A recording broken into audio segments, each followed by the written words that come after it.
नमस्कार,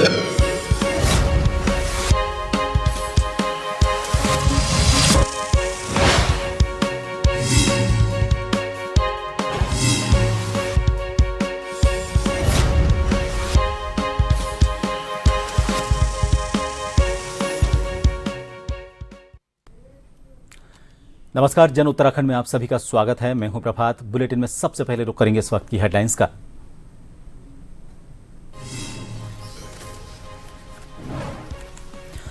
जयकारों और वैदिक मंत्रोच्चार के साथ खुले बाबा केदारनाथ के कपाट। श्रद्धालुओं पर हेलीकॉप्टर से की गई पुष्प वर्षा। मुख्यमंत्री पुष्कर सिंह धामी रहे मौजूद।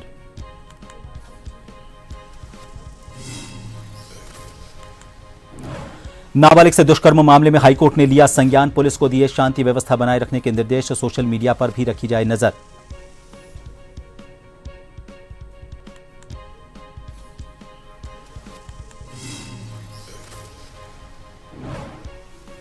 चकराता में मनरेगा कार्य मशीनों से कराने का मामला 2 सप्ताह में मांगी हाईकोर्ट ने रिपोर्ट। याचिकाकर्ता को भी सुरक्षा मुहैया कराने के निर्देश।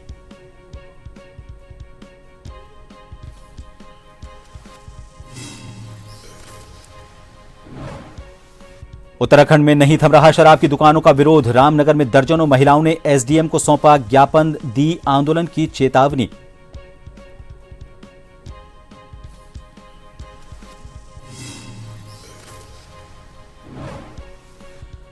और उत्तराखंड में बदला मौसम का मिजाज। देहरादून, हरिद्वार में कई जगह हुई झमाझम बारिश।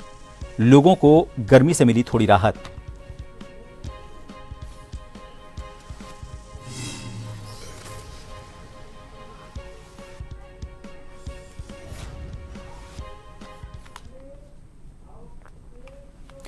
सबसे पहले आपको लिए चलेंगे आंध्र प्रदेश, जहां पर अमरावती पहुंचे हुए हैं पीएम नरेंद्र मोदी।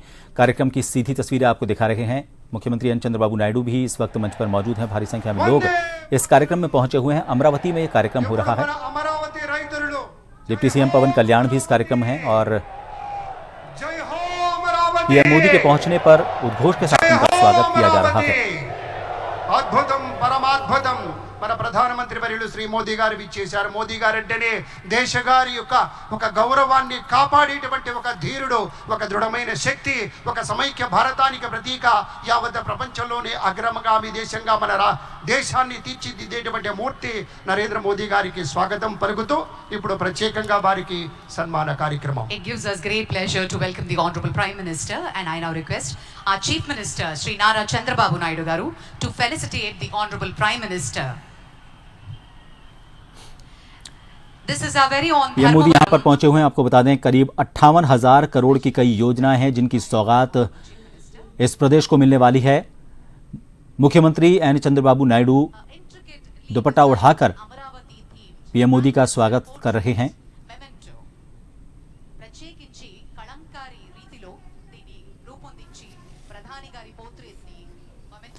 साथ ही अमरावती कैपिटल सिटी के निर्माण कार्यों की रीलॉन्चिंग भी होगी। मंच पर डिप्टी सीएम पवन कल्याण भी मौजूद हैं।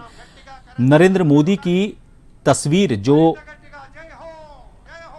आंध्र प्रदेश की एक विशेष कला के जरिए बनाई गई है वो उन्हें भेंट की गई है।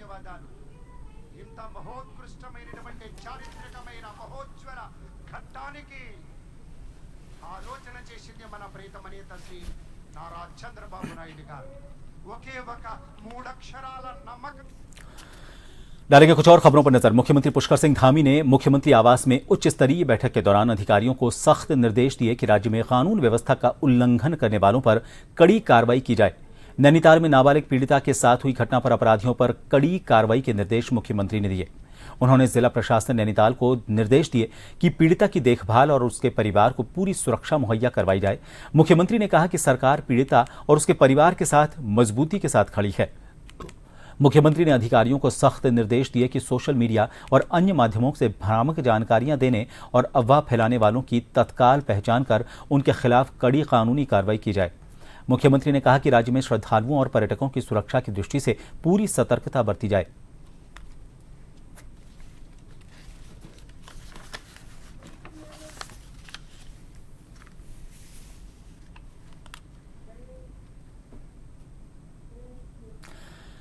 और अब खबर चारधाम यात्रा की।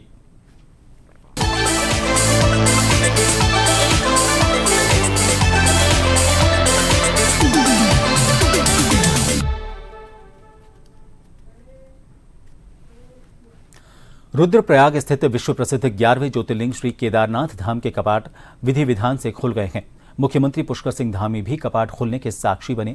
मुख्यमंत्री ने कपाट खुलने पर केदारनाथ धाम में पूजा अर्चना कर प्रदेश में सुख समृद्धि और शांति की कामना की। केदारनाथ धाम में सबसे पहले पूजा प्रधानमंत्री नरेंद्र मोदी के नाम पर संपन्न हुई। मंत्रोच्चारण, हर हर महादेव के उद्घोष और सेना के ग्रेनेडियर रेजिमेंट के बैंड की भक्तिमय धुनों के बीच बाबा केदार के कपाट सुबह 7 बजे खुले। इस दौरान श्रद्धालुओं पर हेलीकॉप्टर से पुष्प वर्षा की गई। मुख्यमंत्री पुष्कर सिंह धामी ने कपाट खुलने पर सभी देशवासियों को शुभकामनाएं दी। उन्होंने कहा कि राज्य के साथ ही संपूर्ण देश को इस पल की प्रतीक्षा रहती है। केदारनाथ धाम सनातन धर्मावलंबियों की धार्मिक आस्था का प्रमुख केंद्र होने के साथ ही भारत की आध्यात्मिक और सांस्कृतिक विरासत का भी प्रतीक है। इससे पहले गुरुवार को ही बाबा केदार की पंचमुखी चल विग्रह उत्सव डोली केदारनाथ धाम पहुंची थी। बाबा के दर्शनों के लिए बड़ी संख्या में श्रद्धालु पहले ही पहुंचे और जैसे ही आज सुबह कपाट खुले तो पूरा धाम हर हर महादेव और बम बम भोले के जयकारों से गूंज उठा। इस अवसर पर बाबा केदार के मंदिर को 108 क्विंटल फूलों से भव्य तरीके से सजाया गया।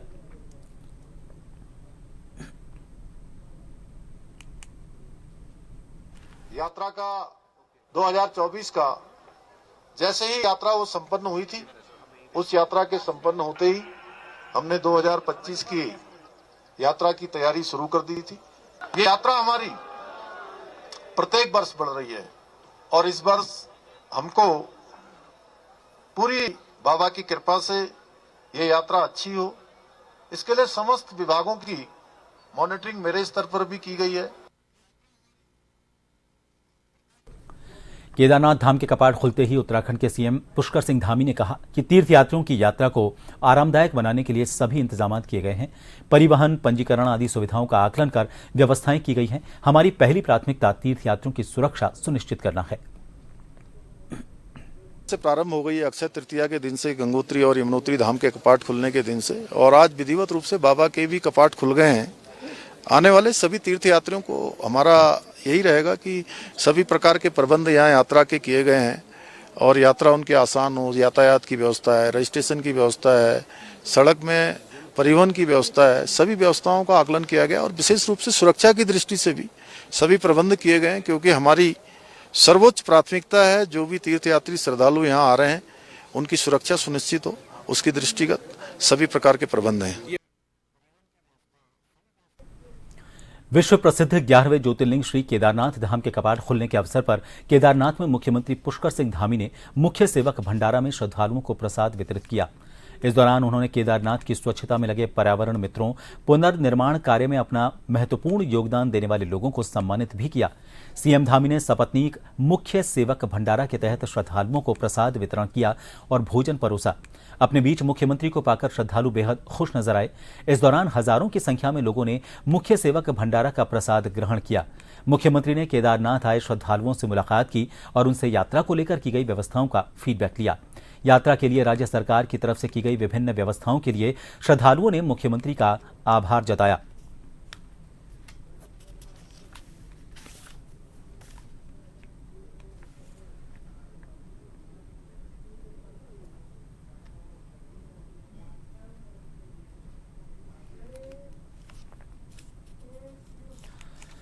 खबर हरिद्वार से है। उत्तराखंड सरकार में कैबिनेट मंत्री सौरभ बहुगुणा हरिद्वार पहुंचे और ये कहा कि विश्व से आए श्रद्धालुओं का हम स्वागत करते हैं।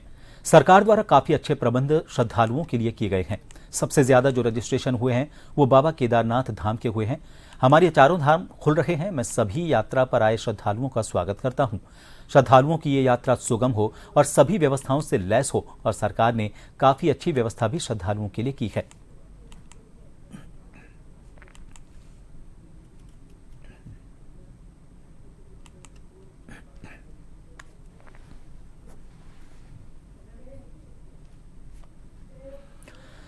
उत्तराखंड में चारधाम यात्रा की शुरुआत 30 अप्रैल से ही हो गई है। आज बाबा केदार के कपाट भी पूरे विधि विधान से पूजा के बाद खुल गए।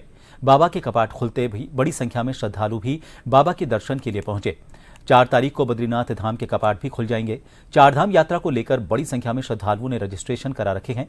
चारधाम यात्रा आने वाले श्रद्धालुओं और वाहन चालकों से पीडब्ल्यूडी सचिव पंकज कुमार पांडे ने अपील की है कि सभी श्रद्धालु और वाहन चालक यातायात नियमों का पालन करें ताकि चारधाम यात्रा में किसी प्रकार की दिक्कत न हो।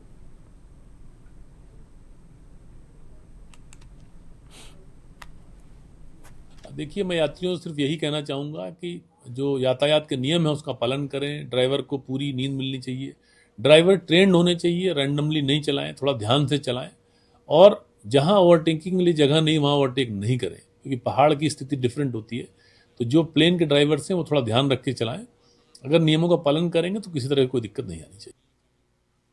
उत्तराखंड में चारधाम यात्रा की शुरुआत हो चुकी है और सुरक्षा व्यवस्था से लेकर तमाम दूसरी व्यवस्थाओं को पीआरडी के जवान दुरुस्त करते हुए नजर आएंगे। युवा कल्याण एवं प्रांतीय रक्षक दल विभाग ने पीआरडी जवानों को अब विभिन्न क्षेत्रों में भेजना शुरू कर दिया है।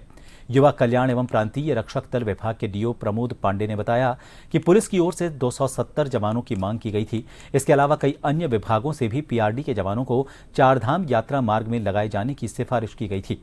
उन्होंने बताया कि अब धीरे धीरे पीआरडी जवानों को उनकी ड्यूटी स्थल और अन्य विभागों में भेजने की प्रक्रिया शुरू कर दी गई है। इस वर्ष जो यात्रा है उसकी गंभीरता को लेते हुए सारे विभागों की मांग है हमारे पास। आरटीओ ने हमसे करीब 70-80 लोग मांगे हैं।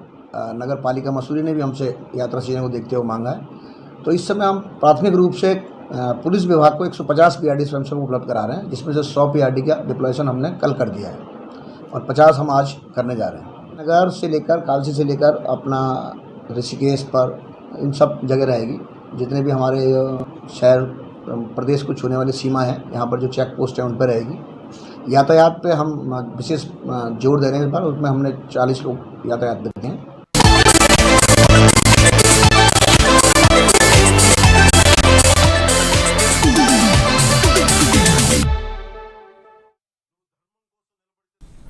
यहां रुकेंगे एक छोटे से ब्रेक के लिए। बने रहिए जन टीवी पर।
ताकि नैनीताल में हल्द्वानी जैसे तनावपूर्ण हालात न बने।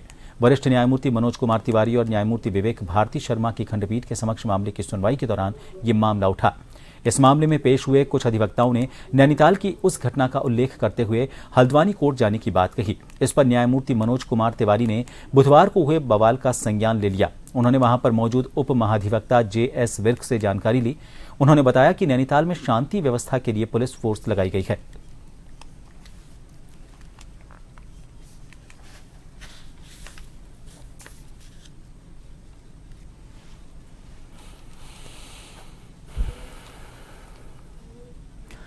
हाईकोर्ट ने नैनीताल के गेठिया स्थित महायोगी पायलट बाबा ट्रस्ट और बाबा की चल अचल संपत्ति को कूट रचित दस्तावेज से हड़पने के मामले की जांच जल्द करने के लिए हरिद्वार के SSP को निर्देश दिए हैं।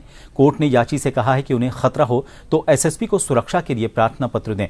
वरिष्ठ न्यायमूर्ति मनोज कुमार तिवारी और न्यायमूर्ति विवेक भारती शर्मा की खंडपीठ ने मामले की सुनवाई की। हरिद्वार निवासी महायोगी पायलट बाबा के शिष्य स्वामी ब्रह्मानंद गिरी ने तल्लीताल थाने में प्रार्थना पत्र देकर यह कहा कि पायलट बाबा ट्रस्ट और उनकी चल अचल संपत्ति को हटाने के लिए उनके कुछ सहयोगियों ने कूट रचित दस्तावेज बना लिए हैं। यही नहीं, बाबा की वसीयत में भी हेराफेरी कर दी गई है। बाबा की मृत्यु भी रहस्यमय कारणों में हुई है। उन्होंने कहा कि अस्पताल की अनुमति के बिना उन्हें डिस्चार्ज कर दिया गया। उनकी शिकायत उन्होंने SSP हरिद्वार से की, लेकिन अभी तक जांच पूरी नहीं की गई, जबकि नियमावली के तहत शिकायत करने के 15 दिन के भीतर प्रारंभिक जांच हो जानी चाहिए। याचिकाकर्ता की ओर से कोर्ट से प्रार्थना की गई कि मामले की जांच जल्द से जल्द कराई जाए और उन्हें सुरक्षा दिलाई जाए।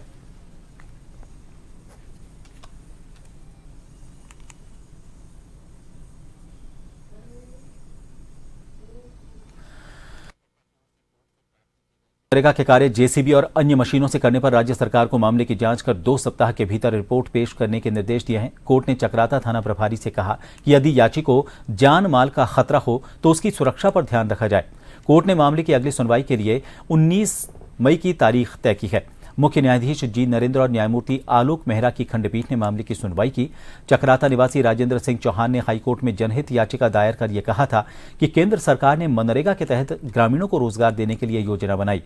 इसके तहत ग्राम सभा में मनरेगा के कार्य मशीनों से करने का प्रावधान नहीं है। इसके तहत गांव की सड़क पर मिट्टी डालने का काम स्वीकृत हुआ था, लेकिन ग्राम प्रधान और अधिकारियों की मिलीभगत से यह काम JCB और अन्य मशीनों द्वारा कराया गया।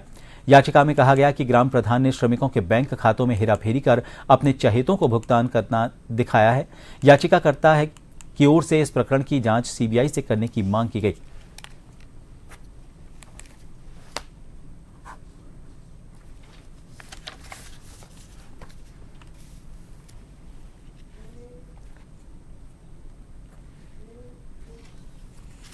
हरिद्वार में नगर निगम के करोड़ों के जमीन घोटाले को लेकर प्रशासन ने एक्शन लेते हुए 4 अफसरों को सस्पेंड कर दिया है।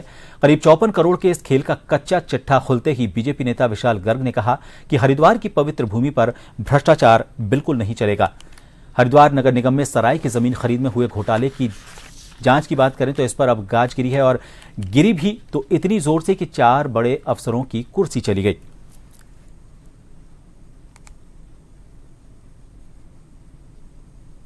जिस तरह से नगर निगम के अंदर इतना बड़ा घोटाला जो है वो सामने आया है, और मैं बधाई देना चाहूंगा हमारे प्रदेश के यशस्वी मुख्यमंत्री पुष्कर सिंह धामी जी को, क्योंकि वो जीरो टॉलरेंस की नीति पे हमेशा काम करते हैं। उन्होंने जिस तरह से अधिकारियों के ऊपर शिकंजा कसा है, जिस तरह से निगम को खाने वालों के ऊपर मुख्यमंत्री जी का साफ रुख है, और उन्होंने जो कठोर एक्शन मुख्यमंत्री जी ने जो लिया है, मैं उसके लिए उनको साधुवाद देता हूँ। खबर रामनगर से है।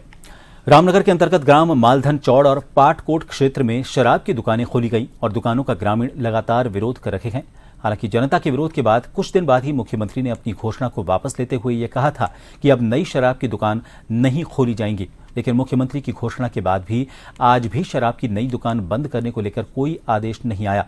इसके विरोध में आज ग्राम पाटकोट क्षेत्र की दर्जनों महिलाओं ने रामनगर डिग्री कॉलेज से लेकर SDM कार्यालय तक प्रदर्शन करते हुए नारेबाजी की और नई शराब की दुकानें जल्द बंद करने की मांग की। ग्रामीणों ने मुख्यमंत्री को ज्ञापन भेजा। उन्होंने चेतावनी दी कि जब तक उनकी मांगें पूरी नहीं हो जाती तब तक उनका आंदोलन जारी रहेगा।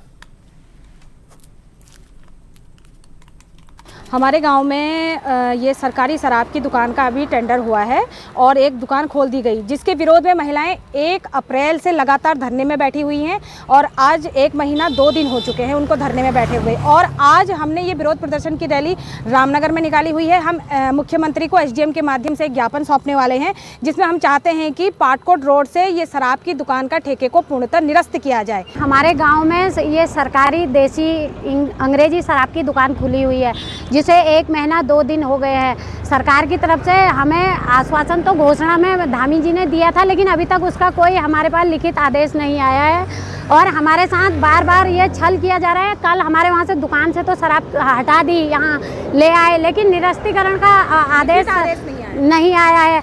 और हमारे वहाँ के विधायक, प्रधान, ये कोई भी जनप्रतिनिधि हैं जिन्हें हमने वोट दिया है और हमारा पाटकोट जो है बीजेपी का गढ़ रहा हुआ है और बीजेपी सरकार ही हमारी तरफ अनदेखा कर रही है। ये हम सरकार से कहना चाहते हैं कि जल्द से जल्द हमारे पाटकोट से ये शराब का निरस्तीकरण होना चाहिए लिखित में।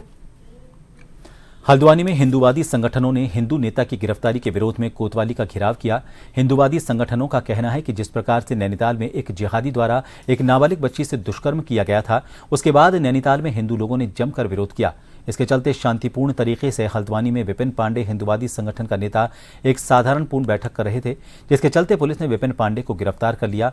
इसके बाद हिंदूवादी संगठनों ने विपिन पांडे की गिरफ्तारी के विरोध में जमकर नारेबाजी की और पांडे को रिहा करो के नारे लगाए।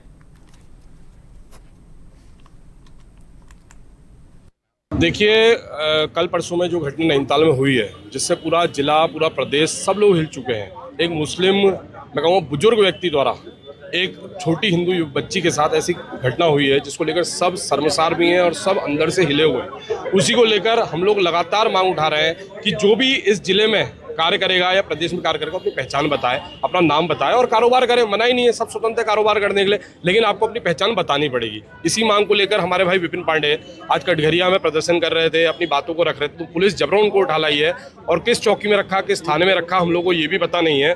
तो सारे हिंदू संगठन हम सब लोग एकत्र हुए हैं और हमारी पहली मांग ये है कि वो उनको रिहा करे, तुरंत उनको छोड़े। और जिहादी मानसिकता के लोग घूम रहे हैं, ये लोग हैवानियत का शिकार बना रहे हैं। दूसरा, फिर हम हिंदू लोग अपने स्थानीय क्षेत्र में जागरूकता फैलाने के लिए शांतिपूर्ण तरीके से बैठक कर रहे हैं, उसमें भी प्रशासन तानाशाही रवैया, हमें अपराधियों की तरह गाड़ियों में भर भर कर ऐसे कोतवाली थाने लाया जा रहा है। इसी के विरोध में हम लोग सारे हिंदूवादी यहाँ एकत्रित हुए हैं कि तत्काल प्रभाव से जिस हिंदुओं को जो ये अपराधियों की तरह लेके आए, इनको छोड़ें और जितने भी शहर में फेक आइडेंटिटी पे जिहादी काम कर रहे हैं, ये फेक आइडेंटिटी पे काम नहीं चलेगा। तत्काल प्रभाव से प्रशासन ने इस पे कड़ा एक्शन लेना पड़ेगा। कल भी जिन लोगों के पास, जब नगर निगम ने अभियान चलाया और ऐसे कल 15 ठेले हमने जब्त किए, जो यहाँ ना ही उनका किसी तरीके का रजिस्ट्रेशन था, ना वो नगर निगम के अंदर उनकी कोई एंट्री थी और ना ही उनका पुलिस वेरिफिकेशन हुआ था, तो उन सभी को जब्त कर लिया गया है।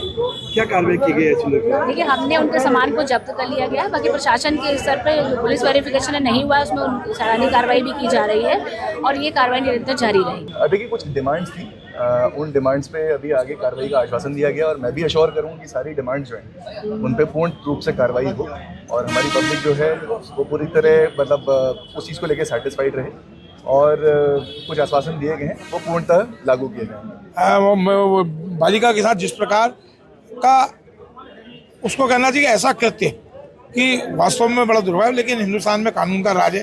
अरेस्टिंग हुई, उसके खिलाफ जो भी कठोर कार्रवाई हो सकती है सरकार कर रही है।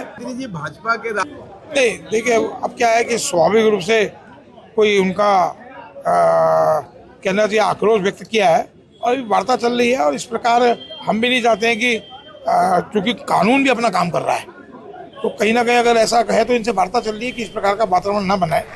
बाकी फिर देखते हैं क्या होता है। और फिलहाल के लिए जन उत्तराखंड में इतना ही।